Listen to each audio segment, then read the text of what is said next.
আমরা এটা না করি তাহলে এই দোয়াটা 3 বার পরে কোন পানির মধ্যে ফু দিব। কিসের মধ্যে?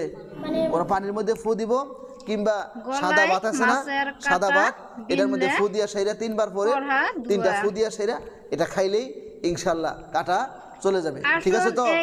কাটা চলে যাবে। তাহলে আমরা নিয়ম জানলাম না? নিয়মের ক্ষেত্রে আর কারো কোনো সমস্যা আছে?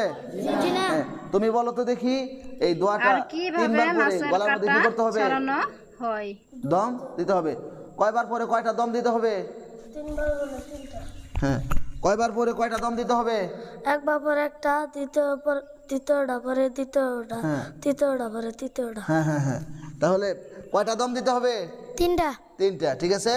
তো আর যদি এই দম না দেই তাহলে কিসের মধ্যে ফু দিতে হবে? কোনো পানির মধ্যে ফু দিতে হবে, কিংবা কোনো সাদা ভাতের মধ্যে ফু দিয়ে সেটা খাইলেই চলে যাবে। ঠিক আছে? তো